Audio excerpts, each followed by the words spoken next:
create a basic ETF portfolio. But before moving on, let me just give you some a video about this consultant, and then Mr. Karthik, you can take on.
Yeah, so thank you for watching.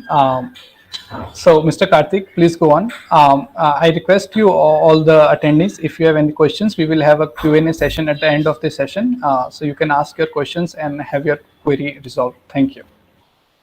Sure. Thanks, Chetan. Just a small confirmation. Can you see the screen share, the presentation in the full screen mode? Yes, we can see. Okay, great. Thank you very much. Hi, good evening, everyone.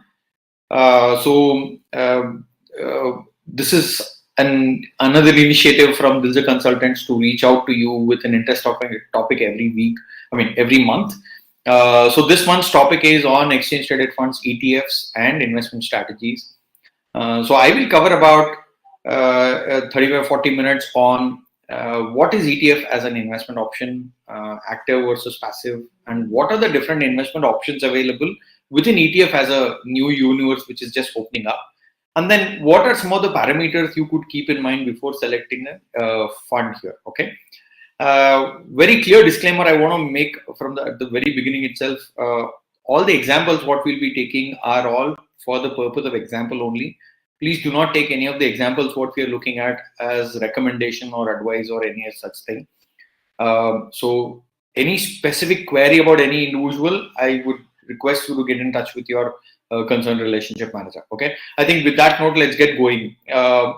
See, ETF now, if you see in the last couple of years, I would say last 3 to 4 years has really gained a lot of momentum. ETF as a concept or a fund itself came in the year way back in 2001. But why in the last 4 years? What happened suddenly? Why is that breakout? And then people or a lot of individuals or investors who are clearly looking at passive investing, index funds, ETFs, etc.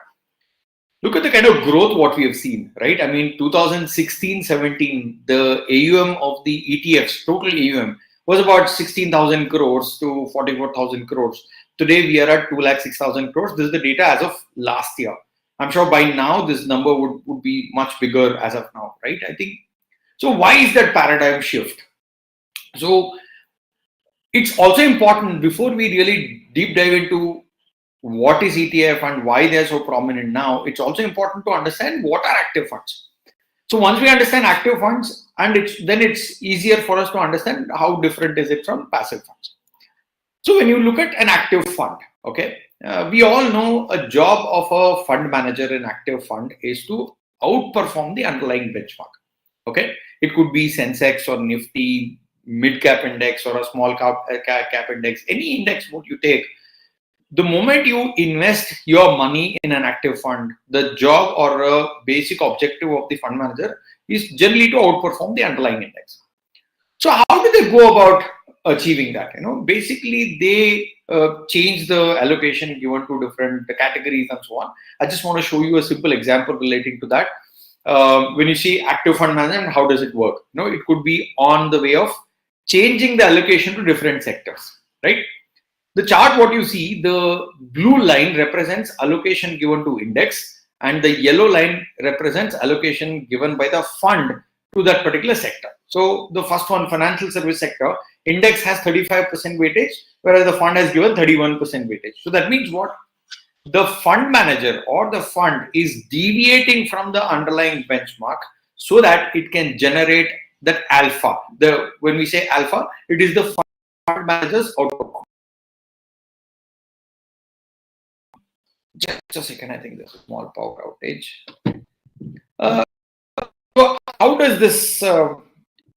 Just 1 minute.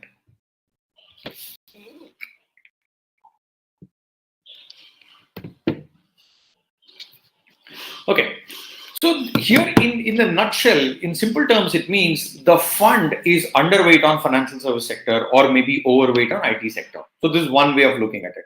The other way of looking at it is what is the overweight or underweight on different stocks. Like sector level weightage could be different, stock level weightage could be different, and even the category of investing, in the sense large cap, mid cap, small cap. A fund could go overweight or underweight on large, mid, small cap as a category. For example, if you see in this particular example, the benchmark what we have considered has 7% weightage to large cap, whereas the fund has given 16% weightage to large cap. So that means this particular fund is overweight on large cap.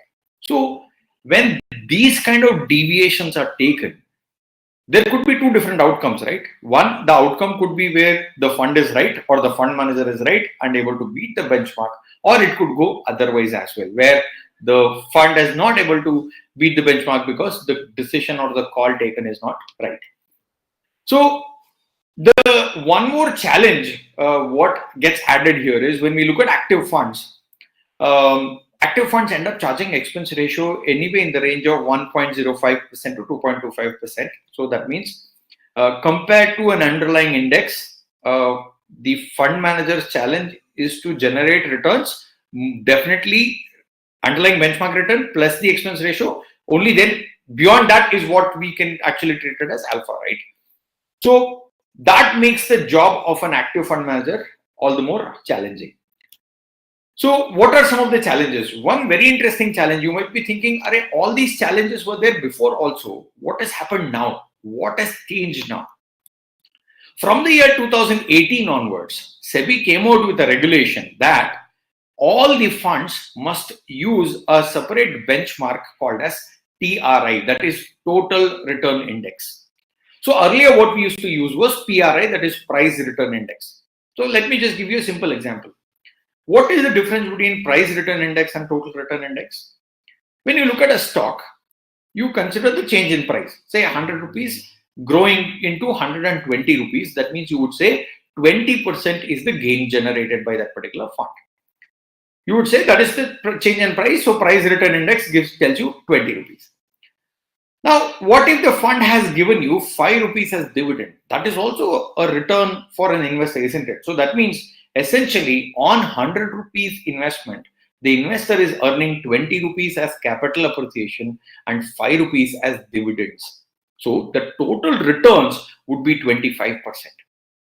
So what funds used to do, the NAV what you see is inclusive of dividends and capital appreciation. So that means it's a total return, whereas the underlying benchmark used to show only price return. So that's why it was very easy for most of the active funds to outperform. That means give up better returns compared to the underlying benchmark.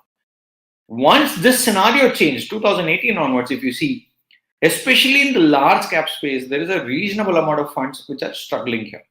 But having said that, I'm not taking away, I'm not saying all the active funds are struggling. Definitely, there are reasonable number of active funds which have done far better than the underlying benchmark, especially in the large cap space. So this makes a very strong case for what we call it as passive asset strategy, where you say that as an investor might say that, okay, in some categories of investing, I don't want that active fund management risk. I'm okay being passive. That means I want to be part of index only and then generate index like returns.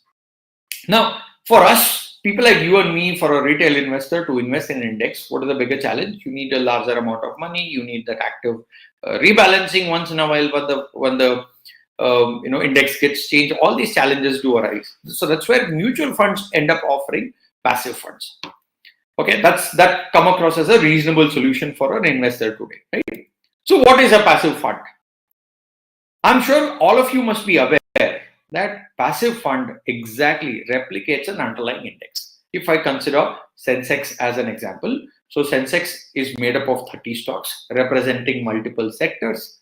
So if I am running a passive fund based on Sensex, I will invest in same 30 stocks of same weightage representation given to the different sectors as of Sensex. So the weightage would exactly remain same as it is. What is the advantage? Then, because you are replicating the underlying index, your returns cannot be very far away from the index return. Whatever is the Sensex return, your fund return should be around the same way. Why I'm saying around? Because there are some differentiating factor which we will cover. Why it won't generate exact underlying benchmark return? Why is it slightly different? Is what we are going to cover in the coming slides. So, how can we invest as a passive fund investor? So for an investor, there are two types of options which are available. One, we can invest via index funds. Second, we can also invest via ETF, that is exchange traded funds. So then you must be thinking, then how are they different from each other? Most of the fund houses offer both index funds as well as ETFs. Then how are they different from each other? So let's just understand index fund first, and then we'll move on towards ETF. Okay. The basic construct of a mutual fund is, today, if you deal with any of the open-ended mutual fund scheme, okay, when you as an investor buying and selling the mutual fund units, that generally happens through the fund house.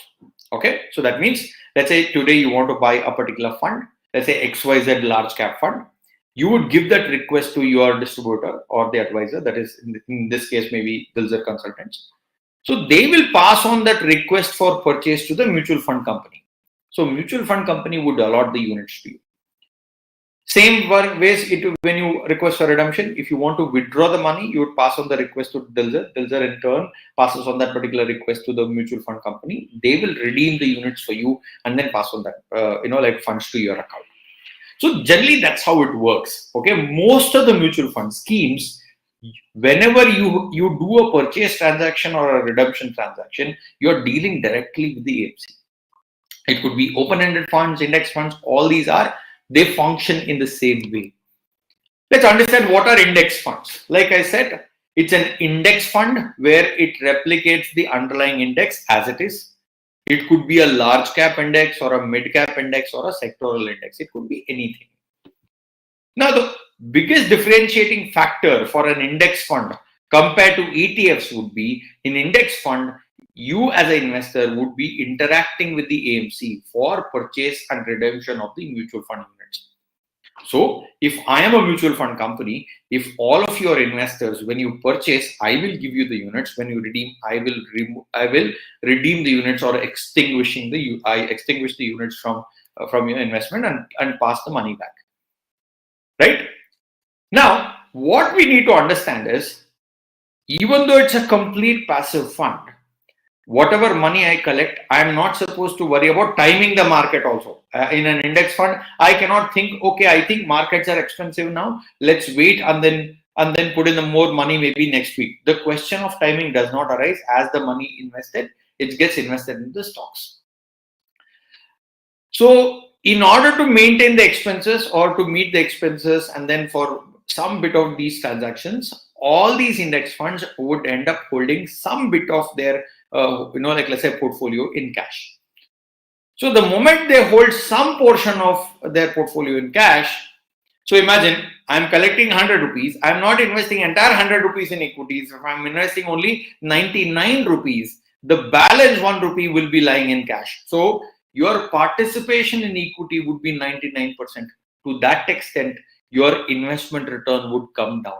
So if your benchmark is giving you, say, 10% return, here you might be earning, say, let's say 9.5, 9.6. I mean, that's a ballpark number, what I'm just suggesting. So that is the impact of cash that will pull down the returns generated by your index fund. Okay, so that's index fund. Then quickly moving on to the next category, that is ETF. exchange traded funds. Now, as the name suggests, the most common type of exchange traded funds, what you see, they again replicate the underlying index. Okay.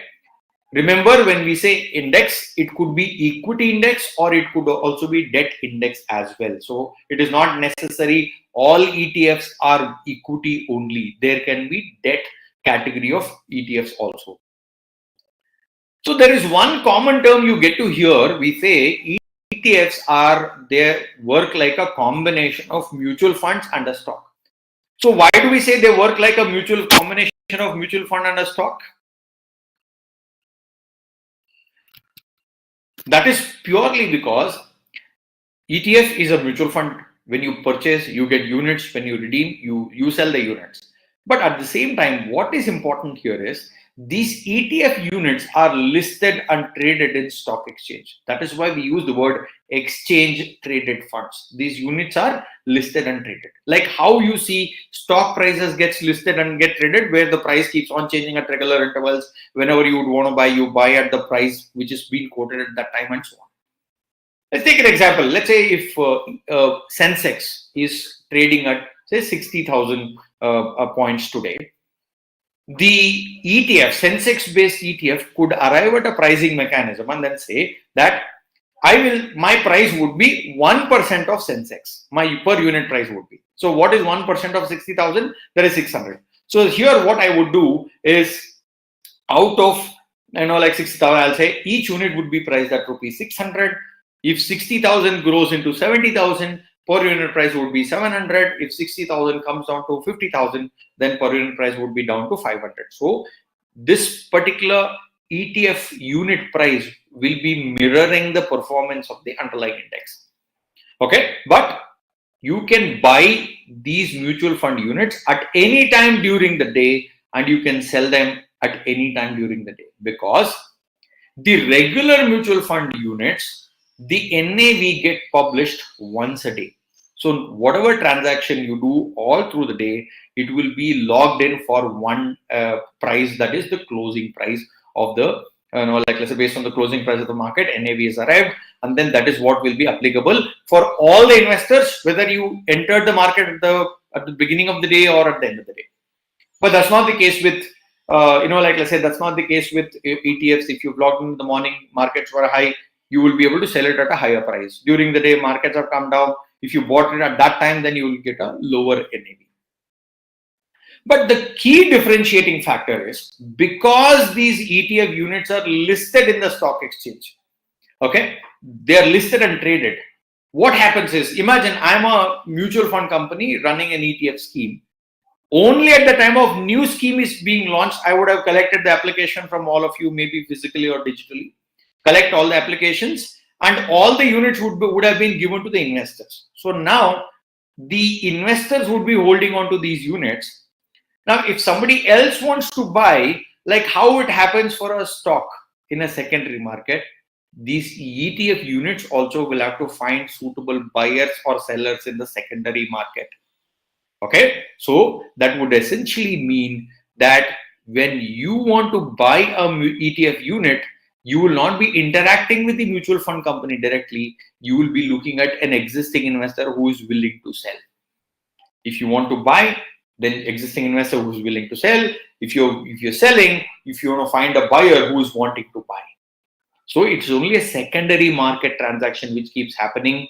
There is no intervention from the AMC in between unless until there is a different scenario arises. Okay, that's the key difference between ETF and index fund. Okay, in simple terms, index fund, purchase redemption, directly deal with the AMC. In ETFs, you have to deal with the fellow investors in the market. Okay, so this is the key difference if you were to see, especially between open-ended funds and index ETFs. You know the portfolio at the very beginning because it is exactly replicating the index. The unit price is real time. You can buy and sell at the real time prices. Now you must be thinking the biggest challenge here is managing the liquidity. You must be thinking on a particular day, if I want to sell, what if there are no buyers in the market? Don't you think it's a bigger worry? Imagine the markets are crashing, just hypothetical scenario. All the investors of this particular ETF, they want to sell the units, but there are no buyers. What will happen? Then don't you think demand and supply would kick in? More number of people wanting to sell, less number of buyers, means the price of these unit price should crash.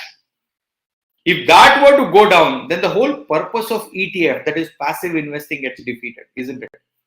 So that is why all the ETFs would be supported by a set of parties. We call them as authorized participants.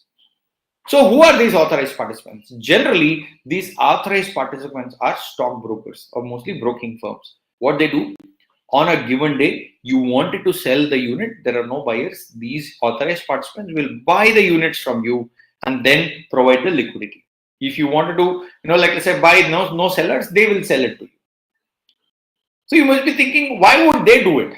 Right? What is in it for them? Do they get paid from the mutual fund company or the ETF fund separately for managing this activity? No. Remember, authorized participants do not get anything paid from the scheme. What is the benefit for them, or what is in it for them is, when you are trying to sell the ETF unit, that ETF unit might not have any buyers. Remember, the most important thing is that you remember we took the example of Sensex based ETF. That means whatever money I have collected, I have invested in 30 stocks of Sensex. So that means my mutual fund unit might not have liquidity, but these 30 stocks of Sensex will always have liquidity. So we can always liquidate the underlying stocks and then make good for the particular money here. So that means essentially authorized participants provide the feature of liquidity. Okay, they will help in case of anomaly of large number of buyers, no sellers, or large number of sellers, no buyers. Then authorized participants will step in. So in a nutshell, all I'm trying to say is you don't have to worry too much about liquidity. Okay, so the ETF ecosystem has taken care of that. So that is what ETFs are. Okay, in a nutshell, mostly replicates the underlying index. They invest all the money collected in the underlying stocks of that particular index.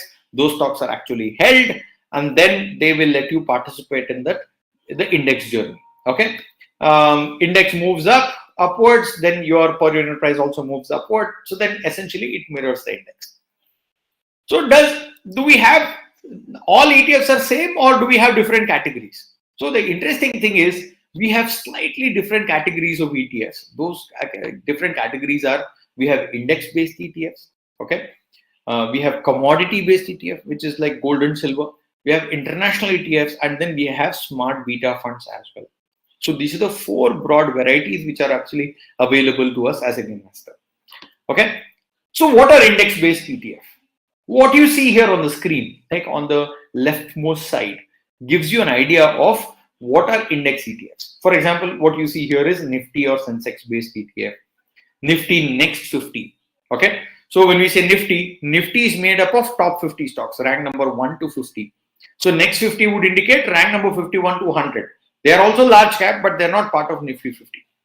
Nifty Mid Cap 100, Nifty Banking Index, Nifty PSU Index. These are all the different indices which are available. Then you can have multiple mutual fund companies offering ETF schemes based on each of these index. You can have ABC mutual fund company launching a Nifty Midcap 100 ETF. XYZ company launching same Nifty Midcap 100 fund. So you will have different AMCs launching this. That is index based. Then we also have international ETFs. So what we just discussed so far is only domestic exposure based ETFs, but we also have ETFs which gives you international exposure. You can consider investing in NASDAQs, or you can consider investing in S&P 500 or Hang Seng Tech Index, NASDAQ Quality 50 ETF. So you have such multiple examples available. All these funds are already there in the market, which will help you to take exposure into international market. Coming to commodity segment, we have gold ETF. Gold ETF is probably one of the most oldest ETFs and the most prominent ones till last few years. Okay, and very recently the mutual fund industry got the permission to launch silver ETFs, and we already have seen some examples of silver ETFs in the market. Okay. So whatever list you see is for the indicative purpose only. This is not an exhaustive list. The exhaustive list is much longer. You ideally should be able to look at different options and then consider investing in them. So when we say, I don't think we need to talk much about equity index, why the benefits of them, they help you in beating the inflation and all that. When you invest in international funds, the biggest advantage is it helps you in diversifying your domestic or India as a country risk. Okay. So there are years, if you see, where Indian economy or Indian stock market is not doing that great, whereas international markets have done well. So investing in international markets gives you some bit of diversification there. So that's another angle. Same is the case with commodity. Investing in gold and silver help you in diversifying equity risk or domestic equity risk. Then you must be thinking, then why gold or why silver? What is the comparison between these two? How are they different from each other? I just want to throw some light on it. What you need to understand, the chart, what you see is the performance of gold and silver. The orange line is the performance of silver and the blue line is the performance of gold. So just by looking at the gold, can you tell me which one is more volatile? Of course, silver is more volatile compared to gold. Okay. But interestingly, these two are positively correlated. Okay. Gold and silver are positively correlated. Gold is generally an asset or as a commodity which is used for the purpose of luxury storage or, like let's say ornaments, and, central banks use it. But the very interesting usage of silver is, other than for the purpose of artifacts and everything, silver is also used for industrial purposes. So that's why they tend to be more volatile. If there is a recessionary scenario, the industrial utilization of silver goes down, because of which silver prices also goes down. When economic activity picks up, silver prices start shooting up. So silver prices or commodity prices shooting up also indicates that economic activity picking up. But yes, that will also result in inflation. But that's a different topic altogether. But all you can assume is, when economic activity of a country or the global economy picks up, silver prices also tends to go up. Okay. So that's the differentiating factor. Because of this nature, silver prices tend to be relatively highly volatile compared to gold prices. Okay. And yeah, psychologically, it's a little more affordable compared to gold, isn't it? So these are some of the interesting factors what we have. So in the last couple of months, if you see, we have a reasonable number of silver ETFs also available in the market. Okay. So that means within the universe of, like let's say exchange traded funds, we have domestic based index funds, international ETFs, we have commodity based funds. Okay. Then we also have smart beta funds. So what is a smart beta fund? How does it work? See, we all are like, if you ask any investor how much return you want, we always say that probably best possible returns. How much risk can we take? I don't want to take much risk. So that means we want best of both worlds. When we invest in passive fund, it reduces risk, but these passive funds like index funds or ETFs, they don't really outperform the underlying benchmark. They'll give you returns slightly lower than benchmark. But whereas on the other side, we have active funds which have the ability to outperform the underlying benchmark by a big number. So even if the difference is 2%, 3% over a period of 10 years, the wealth creation difference would be significant. So is there a way where we can club best of both worlds, where not as conservative as index funds, but I also want to outperform the underlying index? So that is what smart beta funds do. So what smart beta funds do is, there is an existing general index which is available, say Nifty 50, or Nifty 200 index. So all these Nifty 200, Nifty 50, or S&P 500. So all these broader indices available. But there is also theory which says, look, out of these 200 companies, I don't think all 200 companies are worth investing. Somebody might say, I want to pick up good quality companies only. Somebody might say, I want to pick up low volatility. I don't want stocks which are very highly volatile. I want stocks which are low volatile. So that means, what are you doing? from the existing universe of, like let's say underlying index, you are creating a subset and creating a new index. So the new index is called as smart beta. Why do we use the word beta? Remember, beta measures market risk. Okay. If market, we always say that if beta is 1, that means, and my fund beta is also 1, that means my fund will always be in line with the returns generated by the benchmark. That's what passive funds do. What is the intent of smart beta fund? Slightly better the returns. If benchmark is given 10%, maybe the objective is to generate more than 10% is what smart beta funds do. Okay, that's the key objective of the smart beta as a strategy. So what could be the variants possible within that universe of smart beta? It could be value based. Okay, the selection from the existing universe could be value based or growth based or momentum based. I could say that out of 200 stocks, forget everything else, I'll buy only those stocks which are currently in momentum. That means they are the current flavors of the industry, okay, or the market. They're doing well, and I think they are expected to do well in the near future also. Or low volatility. I don't want stocks with high volatility. You can create smaller indices based on the existing universe of indices. Okay, what you see here on the screen is an example. Nifty 100 quality 30 index. That means the base index is Nifty 100. Out of these 100 companies, 30 companies would be selected on what parameter? Quality. Nifty low volatility 30 index. That means out of 50 stocks in Nifty, 30 low volatile companies are selected. So all these are the indices which are available. Index. So National Stock Exchange has created separate indices based on this theme. So based on the new indices which has been created, different mutual fund companies can launch their own ETFs. So in the last 1.5 years, if you see, the number of smart beta funds launched in this space also have gone up phenomenally. So that means we have large number of options available even in smart beta funds space as well. Okay, so that's about smart beta funds, and then what are the variants which are available. So if somebody says, I don't want to take too much risk, then you could go for low volatility. If somebody says, I'm okay to take a little bit extra risk, I want slightly better returns, then probably you could go for momentum. So that means it is important for you to understand what is your requirement, what is the risk appetite you have for that particular investment or what kind of portfolio. Based on that, ideally, you should be selecting the fund here. So now, even within equity ETFs or index ETFs which are there, the question is, how do you select?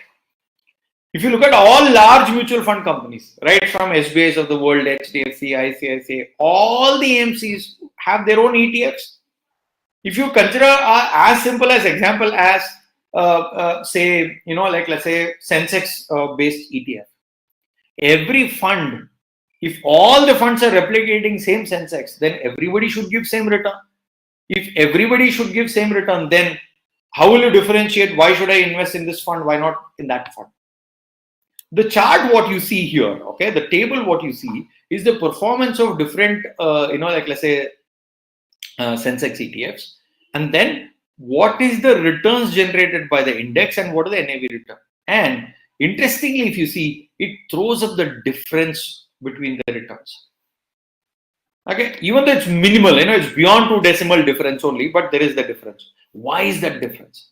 And remember, the data what you see is for 1 month. For the 1 month period, this is the performance of different Sensex based ETFs. That means all these funds are following the same theme. They're all investing in same 30 stocks of Sensex in the same weightage. But then how are they different? What could result in difference in the performance?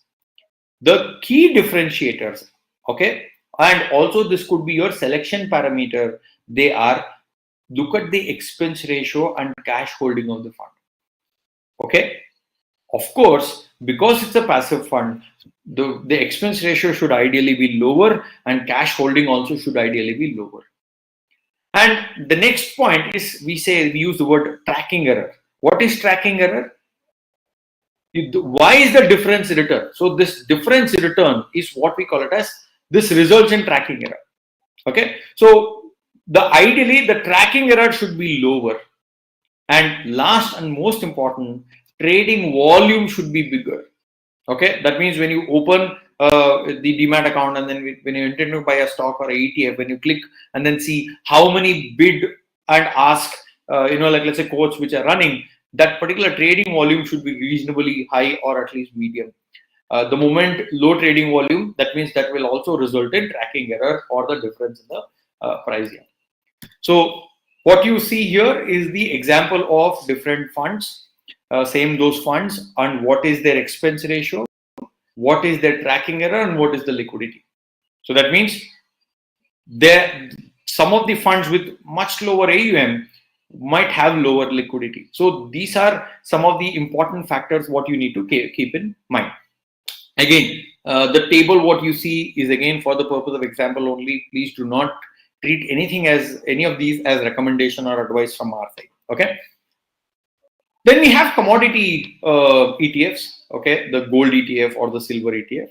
One unique feature in commodity ETF, what you need to understand is whatever money collected, okay, whatever money collected by these ETFs, they must compulsorily buy the physical assets. That means gold ETF actually holds physical gold. That means that particular gold is kept with custodian who is a banker. A third party keeps this gold. If it is silver ETF, physical silver is actually kept. So that means when you buy a gold ETF or a silver ETF, you can confidently say it is as good as buying gold or silver. But compared to the index ETFs, if you see the expense ratio is 0.05%, 0.07%, the expense ratio for commodity ETFs is higher, that is 0.59, 0.83, and so on. Why is the difference?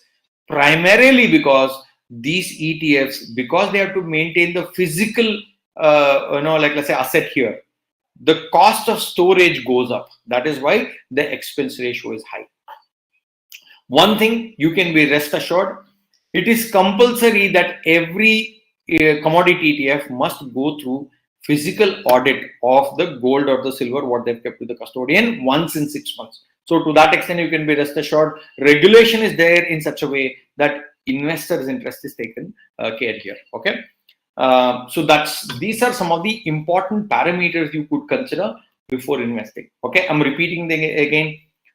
Expense ratio should be lower, cash holding should be lower, tracking error should be lower, and whereas trading volume could be higher.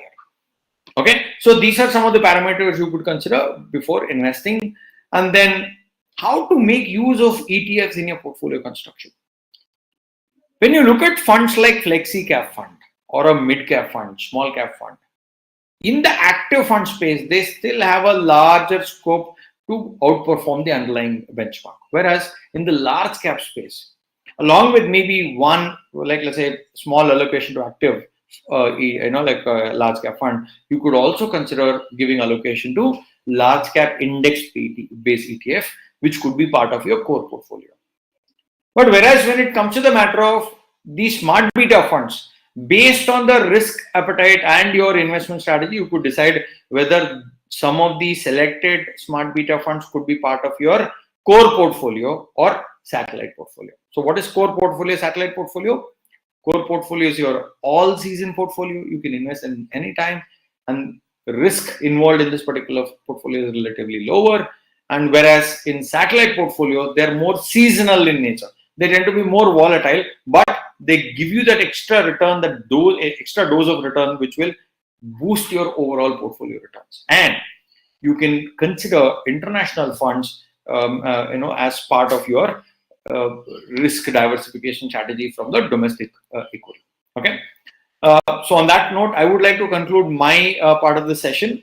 Next, I would like to call upon Keshav, to present the ETF strategies of Dilsar.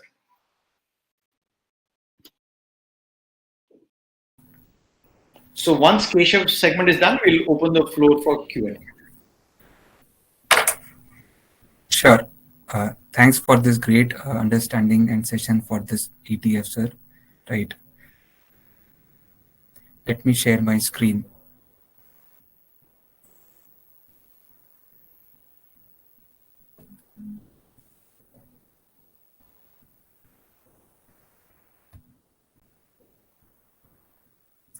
So, basis the filters which we just discussed now, we have come up with a basket of fresh new ETFs which might bridge the concerns of the investors without compromising on the overall risk of the portfolio. The new recommended portfolio may have less concentration risk, well diversified, less number of common stocks, hence low overlapping risk.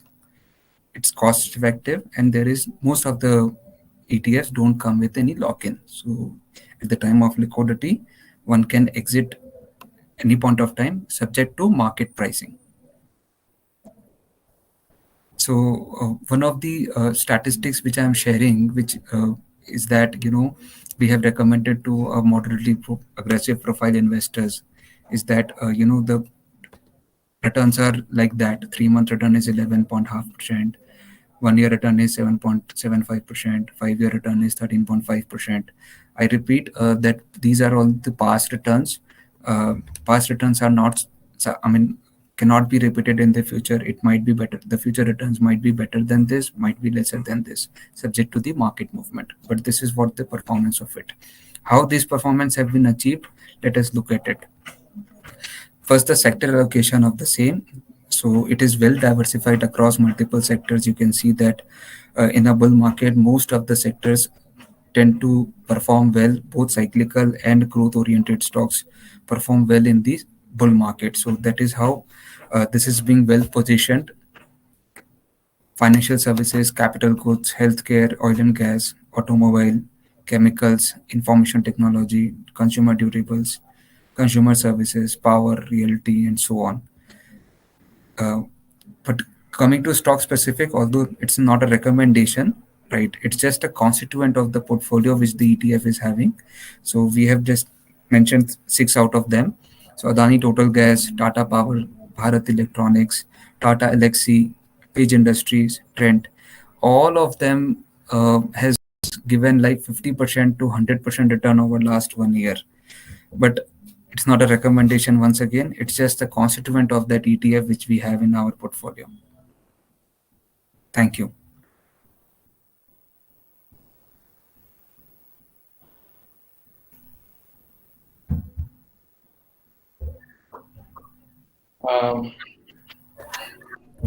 Should we open the floor for questions?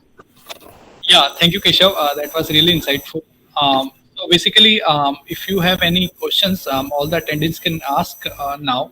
After that, we will be having a poll session, and then we will conclude the session with Mr. Karthik. So I request everyone they can type their questions in Q&A section, and then we can ask that to Mr. Karthik. So coming up with the first question, Mr. Karthik, the first question is from my side. Basically, lots of investors ask about the spread problem, that is a buying and selling spread liquidity issue comes up with most of the ETFs. So how do you manage and how do you advise to manage that situation? See, ideally look for funds with lower spread. I think that also help you in generating that little bit extra, or your returns would be much closer to the underlying benchmark. What I've also seen is generally funds with slightly larger AUM tends to have a better, like let's say, difference in the spread here. That could be one way, but I think ETF itself, even though the journey is little more than 20 years in India, the larger scale journey has started only since the last 3-4 years. We still have a long way to go. I'm sure in the time to come, we will see the spread shrinking, and then we'll be more efficient from that way. Okay, so there is one more question along with that. So, are there any drawbacks of ETF? If you can mention some of them. Drawbacks. See, when it is maintained in its true spirit, I don't think there could be any drawback. But the expectation mismatch. I mean, in general, investing in ETF and expecting a performance like an active fund, that might not happen. The drawback would be invest in a mid cap or a small cap ETF, and then when you see mid and small cap funds generating phenomenal performance in a given year, you might feel that I've missed out that particular upside.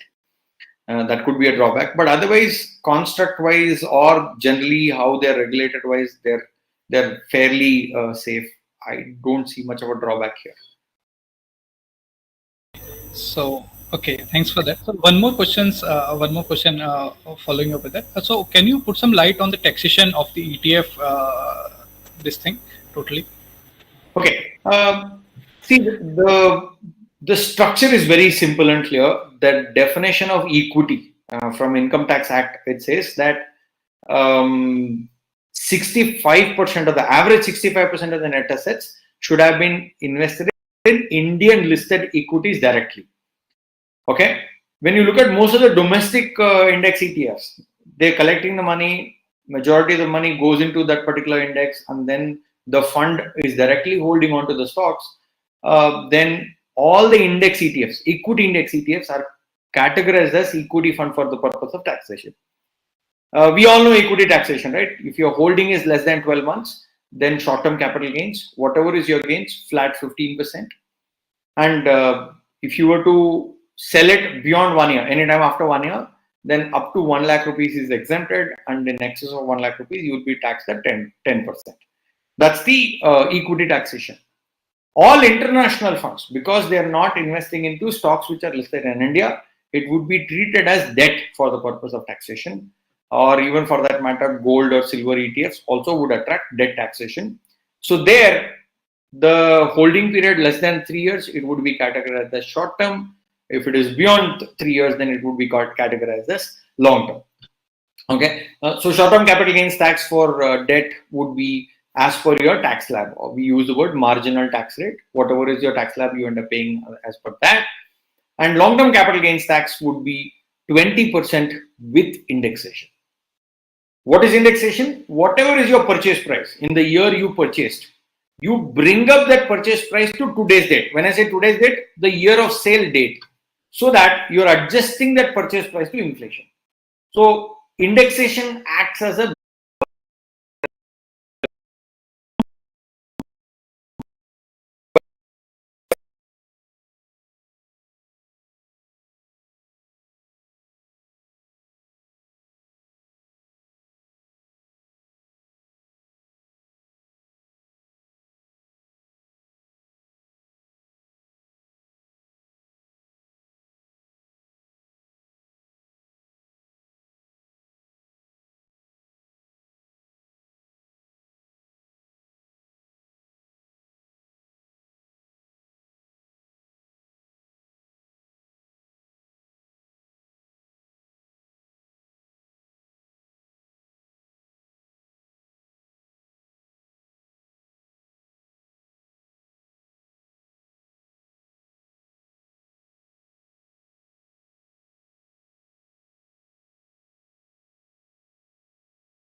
Oh, basically, this is a structured product. I mean, that's what I could really find it quickly on the net here. It's a structured product with the help of derivatives. You're hedging your portfolio. That's what I could find out, but I'm not really completely familiar with it. Okay, okay. Yeah, so that was it. So that was all the questions from our side, Mr. Karthik. Thank you. Thanks you for giving such insights about ETF, and I hope all the attendees might have got their basic solved in this ETF section. There is one request from our side. There will be a poll on your screen. If you can answer those poll, that would be really helpful to us. So I will be starting the poll. Just select the answer you prefer, and then we will have the another poll. So yeah, just click on the options if you are able to see on your screen.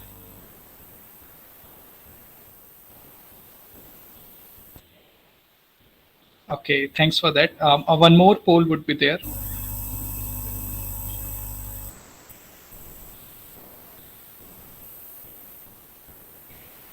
So please select any option on your screen. What are the topics of interest you would like to attend to on our next webinar? Okay, thank you all for your answer. I would really like to thank Mr. Karthik, Mr. Keshav, and Dilshad ma'am for their this initiative, basically to educate us as attendees and all the other people. So it's really good, and thank you, Mr. Karthik, once again. We hope to meet soon. Yeah. Thanks, Chetan. Thanks, everyone. Have a great day ahead. Thank you. Yeah, thank you. Thanks, everyone. We will meet you in the next webinar, basically next month at the same time. Thank you.